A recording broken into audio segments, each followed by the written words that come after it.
Bonsoir à toutes et à tous, j'espère que vous allez bien en ce jeudi soir. Live impromptu, live, non préparé, pas non préparé, mais live, non programmé. Excusez-moi, un peu d'émotion. Alors, si vous êtes là, faites-moi, coucou. J'ai les commentaires, sur, Instagram et dans le groupe. Normalement, ça doit, se s'afficher, peut-être pas le nom, mais dites-moi, si vous êtes là, ça serait vraiment, sympathique. Alors, être soi. J'ai eu envie de vous, partager, ce qui, se passe pour moi depuis, à peu près 2 semaines et ça m'a, vraiment parlé par rapport à l'identité et vraiment être soi. Alors, ça commence par le soi, l'être. On cherche toujours dans le monde du développement personnel à être, vraiment soi, qui on est, quelle est notre identité en dehors de nos conditionnements, en dehors de nos croyances, en dehors de ce qu'on a voulu nous inculquer ou de ce qu'on a voulu prendre nous-mêmes. Alors montrer qui on est, il y a pas forcément, de mots, pour dire qui on est, à part souvent se qualifier à partir d'un «je suis un homme, je suis une femme» avec notre âge, notre lieu de naissance et puis souvent, très souvent, vient le métier qui, nous définit. Mais finalement, est-ce qu'on se définit que par son métier? Et puis si on est dans une, catégorie où on n'a pas d'activité professionnelle, alors comment se déterminer? Ça, c'était le premier er 1 ouverture que je voulais vous faire. Pourquoi je vous parle de ça aujourd'hui? Parce que, il y a quelques semaines, j'ai fait, comme une sorte de coming out en disant que j'étais aussi une slameuse et une artiste et que pour moi, c'était quelque chose, de pas évident parce que ce n'est pas ma définition de mon identité depuis, le début de ma vie. J'ai bientôt 56 ans et donc venir au monde, dans le monde sur scène, affirmer que je suis une artiste, eh bien pour moi, c'était comme un challenge, une gageure. Mais ça me permet de vraiment mettre en lumière cette partie de moi qui pousse très fort, cette créativité et puis ces slams que je crée, heu avec, donc un producteur et mon envie de monter sur scène et d'impacter des foules, d'impacter les gens, de partager mon histoire, d'inspirer et cetera et tout à l'heure, j'ai reçu un slameur, Seb Seb, qui sera diffusé au début du mois d'octobre et il me partageait cela, que finalement, dans ces slams, on nous retrouve une partie de son identité, de sa vulnérabilité et que c'était pas évident pour lui parce qu'il y avait une différence entre ce qu'il disait, ce qu'il ressentait et ce que le public voyait de lui. Et c'est justement le premier point que je voulais aborder. Comment montrer aux autres, là, il y a la scène avec, la notion d'artiste, il y a les réseaux, heu, puisqu'on est ici sur des réseaux, mais il y a aussi aux autres, finalement, comment montrer qui on est. Alors, avec des mots, souvent avec des comportements et ce qui est vraiment vrai à l'intérieur de nous. Pourquoi c'est difficile? Eh bien parce que, nos conditionnements nous amènent souvent à agir, à penser, à avoir des émotions selon ce qu'on nous a, dit de nous, ce qu'on nous a inculqué dans le monde, dans le milieu dans lequel on est et dans le travail dans lequel on fait, si on est en activité et c'est très, très, très difficile selon moi de se décoller totalement de cela. Et pour preuve, c'est ce qui s'est passé pour moi, c'est qu'en fait, donc j'annonce que, beh, oui, je suis une slameuse, mais je suis aussi une coach et puis du coup, je savais plus tellement où j'en étais et je suis tombée comme dans un une espèce de trou noir et parce que je voulais aussi agir comme. Et c'est là où on voit que le conditionnement est encore très, très fort, hem et très collé à notre identité. C'était comme si je voulais faire un copier-coller d'un modèle que je voyais. Alors ça peut être un modèle sur un réseau social, ça peut être un modèle d'un coach, d'un mentor, ça peut être un modèle parental et c'est comme si, ce que je vois, c'est le sparadrap du capitaine Haddock qui vous colle au basket et dont on ne peut pas se défaire, même si intentionnellement on se dit: «C'est bon, je me suis décollé de ça, je me suis défait de ça, c'est terminé, j'ai vraiment maintenant la possibilité de m'observer dans ces retours à ces conditionnements, dans ces schémas que je copie et je suis moi». Et l'inconscient ou la récurrence de comportements qui datent depuis tellement d'années, eh bien, fait qu'on peut y retomber et se reperdre dans l'autre, dans un autre schéma qui n'est pas le nôtre. Et donc, quand on fait ça, on oublie de qui on est. On oublie notre identité et on le sent à l'intérieur de nous et je vais vous partager aussi cela, mais on sent et ça va pas, mais on ne sait pas ce qui va pas. Je regarde mes notes, hem, on suit donc finalement des schémas et on rentre dans des patterns, dans des conditionnements. Ce copier-coller nous éloigne tellement de notre unicité, de notre manière unique d'agir, de notre manière unique de penser, de notre manière unique, d'avoir des émotions, et des sentiments en lien avec ce qui se passe.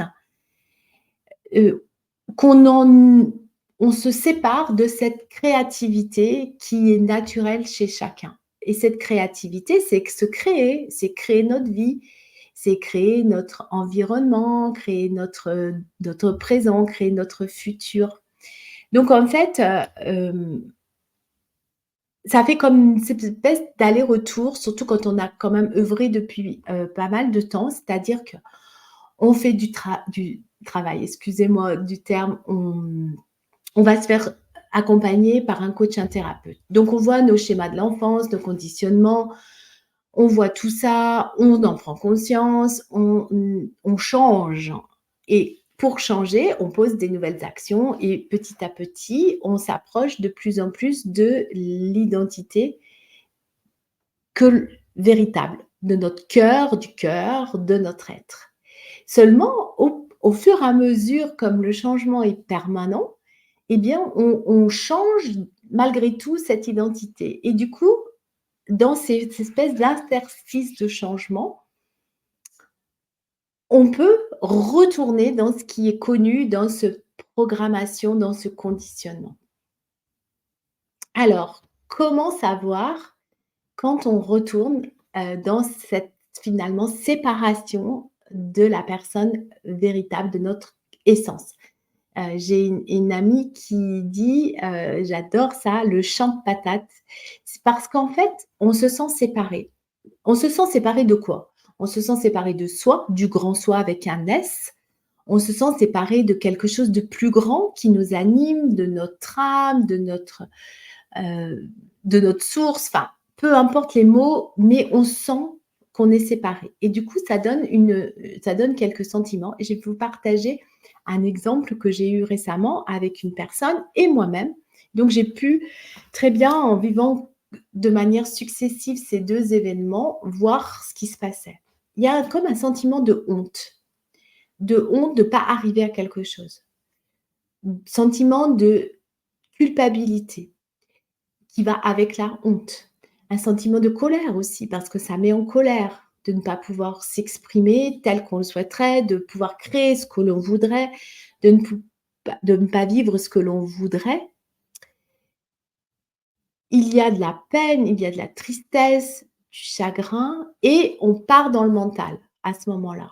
Et là, c'est les boucles de pensées et la personne qui m'a partagé ce qu'elle vivait, elle a dit ce mot, ce ressac et j'ai trouvé ça très intéressant parce que c'est vraiment comme ça que je le vois. Elle a très bien défini ce qu'elle vivait. Le ressac, c'est pour moi ce flux de marée qui va, qui vient, qui va, qui vient et ces pensées qui, à propos de nous, à propos des autres, parce que du coup, on tombe dans ce fameux triangle de Cartman et donc on fait ces allers-retours.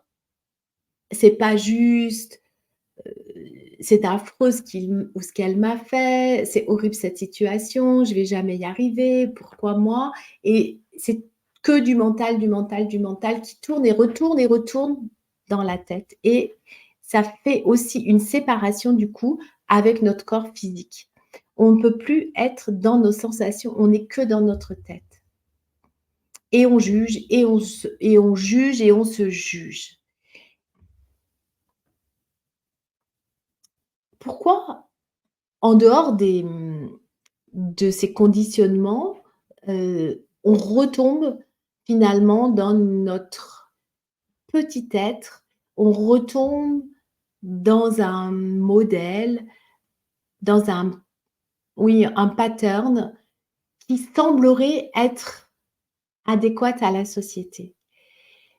Souvent aussi, c'est parce qu'on a comme ce syndrome de la bonne élève, ce syndrome de la réussite. Cette modélisation du succès.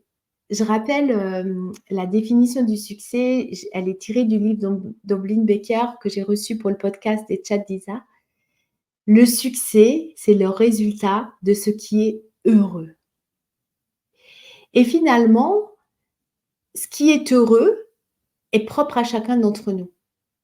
Mais comme on ne le sait pas toujours, ce qui nous rend heureux, eh bien, on croit à des solutions, on croit à des modélisations, on croit à quelqu'un d'autre qui n'est pas le nôtre, j'ai envie de dire.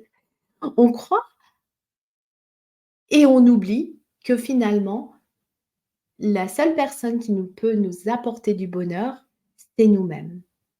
Et donc ça m'amène au point, 2 qui est de manifester ce que l'on souhaite voir dans le monde, manifester ses grands désirs. Et pourquoi on les manifeste pas?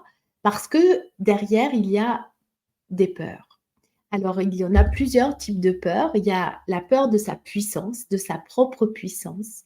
Finalement, c'était aussi toujours dans le livre d'Ambeline et j'ai beaucoup apprécié, ce passage qui est, extrait, du discours de Nelson Mandela qui a repris un autre écrit où il parle de cette puissance et finalement on a plus peur de notre lumière que de rester dans l'ombre, j'ai envie de dire.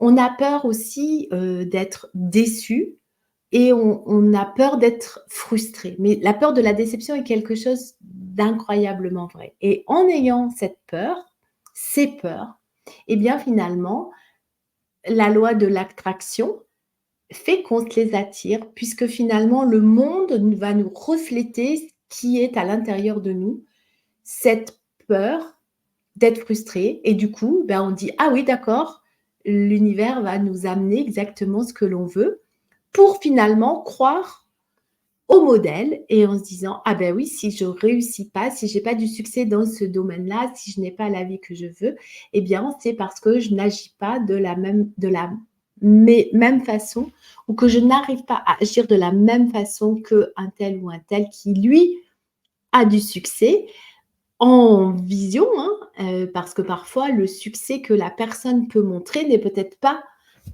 du succès pour elle. Donc c'est toujours se rappeler de qu'est-ce que je veux et ne pas aller regarder ce que les autres veulent et ne pas regarder comment ils arrivent à l'obtenir. Donc c'est qu'est-ce que je veux voir arriver dans ma vie et puis c'est quoi, mes grands désirs, mais pas forcément en termes d'obtention de choses matérielles, c'est d'une vie générale et de ressenti. Donc c'est d'être connecté tout le temps à cette grande vision. Je vais vous partager la mienne pour que vous puissiez comprendre et donc quand on est dans ce ressac, dans cet trouble, hein, eh bien, c'est qu'on est décorrélé de cette grande vision, qu'on l'a mis de côté, qu'on l'a oubliée. Pour moi, ma grande vision, c'est de pouvoir, m'exprimer à travers mes slams, à travers mes partages comme celui-ci aujourd'hui pour, vous parler de mon expérience, pour montrer qu'il est possible de vivre des choses traumatiques, des événements douloureux et puis de vivre à un moment donné la joie, de transmuter ces périodes douloureuses. Donc il y a de l'inspiration, il y a de l'impact. J'ai envie de proposer de la joie. J'ai aussi envie que les gens, à travers mes mots et l'ambiance de mon univers, leur donne la possibilité justement de ne pas vivre de trauma et de pas vivre trop d'expériences douloureuses ou du moins dès qu'il y aura, on va dire descente dans des moments de tristesse, de doute, de peur, d'incertitude, et bien qu'ils vont se rappeler qu'ils sont puissants, qu'ils vont se rappeler qu'ils sont cette lumière et qu'ils n'iront pas dans cette zone-là. Moi, je ne le savais pas et donc en fait, Joe Dispenza le dit, heu, j'étais addict à finalement les émotions fortes, négatives, et donc quelque part en étant comme ça et ben, on m'a envoyé aussi toutes ces expériences pour qu'à un moment j'ai comme un réveil et puis dès que ça revient, d'avoir toute cette, habitude d'aller regarder le positif, d'aller regarder le défi à traverser, de voir cet événement non pas comme un problème, comme un obstacle, comme une pierre contre laquelle je bute et d'être dans un triangle sauveur-bourreau-victime, mais au contraire de me dire: «Ah chouette, j'ai un nouveau défi qui m'attend», et ça permet de switcher très vite. Et puis le stress, beh, moi, je rêve d'un monde sans stress, d'un monde aussi où chacun va être leader, de soi, va pouvoir dire sa vérité, et ça sera le troisième point que j'ai envie de vous partager ce soir. Hem, je vois beaucoup dans les entreprises, notamment, des mélanges avec, des personnes qui vont, tomber dans ce fameux triangle et où, il va y avoir un mélange entre vie perso, vie pro, et c'est normal puisqu'il n'y a pas de séparation. Nous sommes des êtres composés de tout un tas de parts et on dit toujours faire la séparation entre la vie pro et la vie perso, sauf que selon moi, c'est impossible et donc on ne peut pas être à la ville comme à la scène, comme à l'intérieur, de manière différente.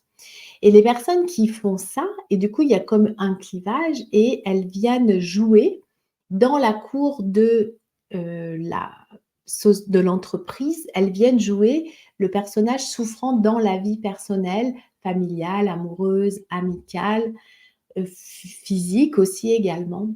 Alors que normalement, pour moi, l'entreprise ne doit être le lieu que de l'entreprise et des relations professionnelles dans un cadre professionnel. Mais bien sûr, comme c'est intriqué, c'est mélangé, et ben, il y a des enjeux personnels qui vont se jouer et c'est comme ça qu'on retrouve les jeux de pouvoir, les jeux de, séduction, les jeux de contrôle au sein de l'entreprise. Et donc heu, mon grand souhait, mon grand désir, eh bien, c'est de pousser, j'ai envie de dire, c'est le mot qui me vient, d'engager les gens vers un retour à eux pour qu'ils puissent aller s'observer et voir qu'ils jouent ça aussi dans l'entreprise. Et moi, je dis souvent que si les personnes s'occupaient vraiment, d'elles, de leur intimité, de leur intérieur. Robert Savoie dit de leur, société intérieure. J'adore finalement. On pourrait dire: «Je m'occupe de ma société intérieure pour aller dans la cour de la société sans trop», on va dire, parce que ça n'existe pas sans aucun.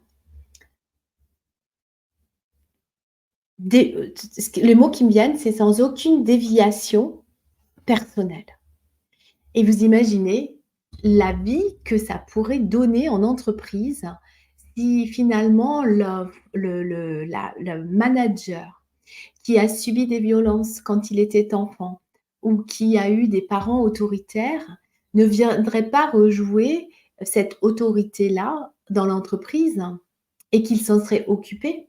Ou et quand il verrait que, heu, il rejoue à nouveau cette scène-là avec ses collaborateurs, alors que c'est pas le lieu, eh bien, il stopperait et il irait aller regarder la séparation entre ce qu'il vit à l'intérieur de lui et son cœur, j'ai envie de dire, et qu'il est reparti finalement dans ce fameux pattern dont je vous parlais au départ. Et tout ça, ça demande une intelligence émotionnelle et donc ça, c'est un autre point que j'ai tellement à cœur de porter dans le monde, c'est développer son intelligence émotionnelle et que finalement, on puisse être sélectionné en entreprise sur notre niveau d'intelligence émotionnelle.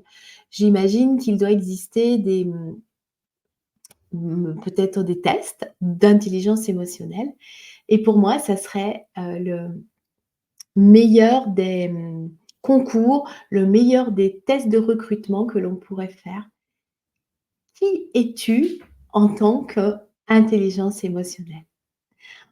On en revient à notre fameuse personnalité, le soi dont je parlais au début et donc hem, on a peur finalement de quoi? Aussi peut-être de sa propre vérité et c'est pour ça que c'est plus facile de retomber dans ce schéma, dans l'autre, dans les autres, parce que ça fait moins peur. Sa vérité, eh bien, moi je peux vous assurer que, à 56 ans, affirmer qu'on est slameuse vis-à-vis de moi, c'était déjà un grand challenge. Vis-à-vis des autres, c'est encore plus.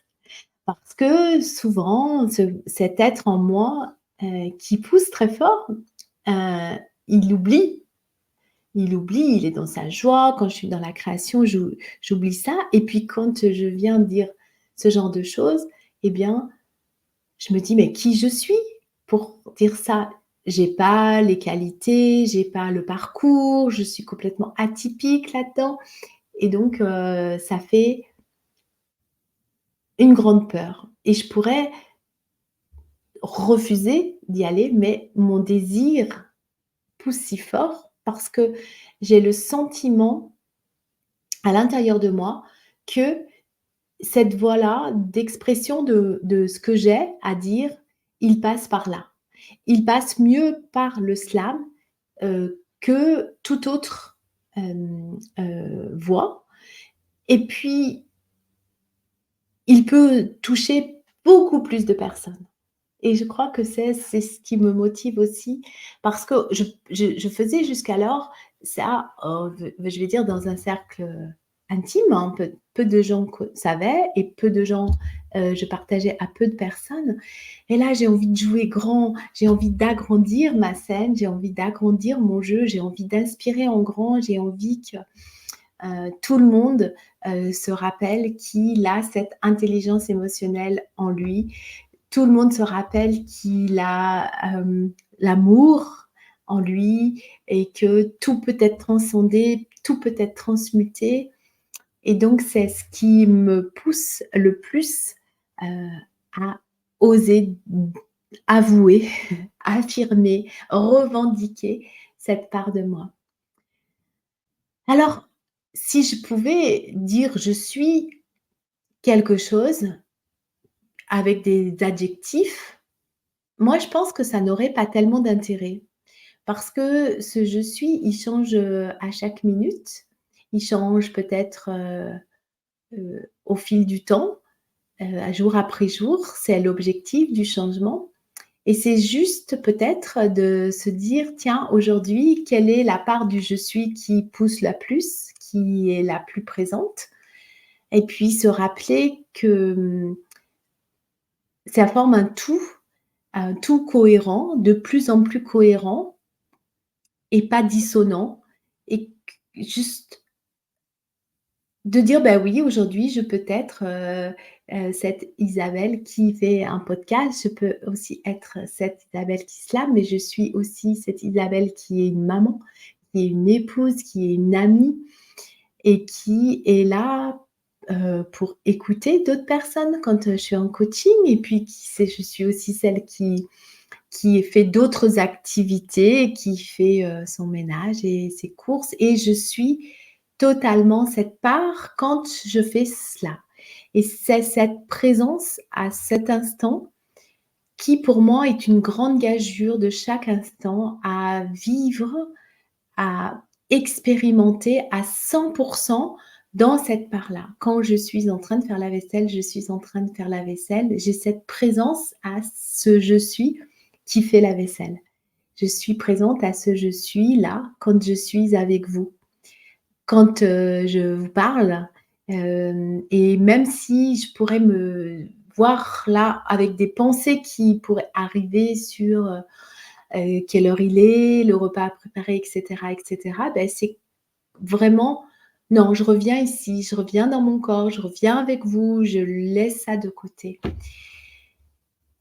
C'est pas une évidence, je trouve, d'être un «je suis» tout le temps. Je suis présent à la vie qui circule en moi. Je suis présent aux énergies là qui me traversent. Je suis présent aux mots. Je suis là avec vous, hem,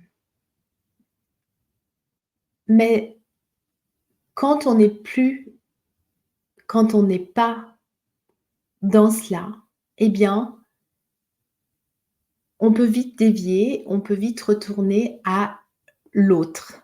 Voilà, ce que j'avais envie de vous dire et j'espère que ce partage vous a, apporté une autre vision, de l'identité et n'hésitez pas à me faire des commentaires, à revenir, vers moi si vous avez des questions.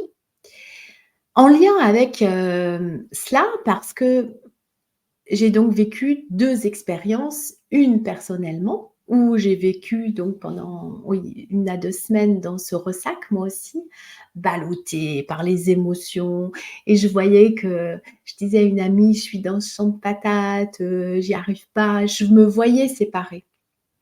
En plus, j'ai vécu une expérience intéressante avec des amies où en fait, on a fait une marche et elles sont parties devant. Enfin, elles sont parties, moi j'ai fait demi-tour, puis du coup, je me sentais encore plus séparée, donc c'est comme si l'extérieur me montrait vraiment, ma situation interne.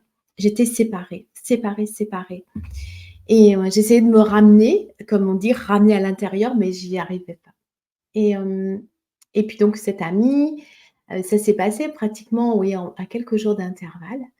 Alors moi, je l'ai accompagnée à la ramener et ça lui a fait du bien et moi, j'ai été accompagnée, où j'ai, été ramenée dans ma joie et dans mon instant, dans mon présent et dans ma grande vision et donc je trouve que c'est très, très important d'être accompagnée dans ces moments-là et c'est cela que je voulais aussi vous partager. Du coup, j'ai, créé, un espace tous les lundis à 13 heures pour vous accueillir en on va dire en coaching flash, 30 minutes, mais il y aura du groupe parce que je trouve que quand on est en ensemble, moi je le vois très bien, je le fais régulièrement, dans le mentorat dans lequel je suis. On partage donc, ce moment comme sur un siège où en fait on est là à parler de ce qui est présent pour nous et de notre blocage, difficulté, souci, on l'appelle comme on veut, du moment et même si on est en observation, que c'est pas nous qui sommes assis sur le siège, eh bien il y a toujours, toujours des échos qui se font et finalement les apports des uns apportent à nous-mêmes. Donc, ça s'appelle Flash Coaching, c'est tous les lundis, ça démarre le 23 septembre à 13 heures et c'est, open en fait, j'ai envie de dire. J'ai voulu faire quelque chose de très simple. Donc en fait, vous avez une session ou un abonnement d'un mois. Donc, voilà par quoi je voulais terminer Je vous embrasse très fort, je vous souhaite une très belle fin de semaine et je vous mets le lien, de toute façon dans le lien, général. À très vite.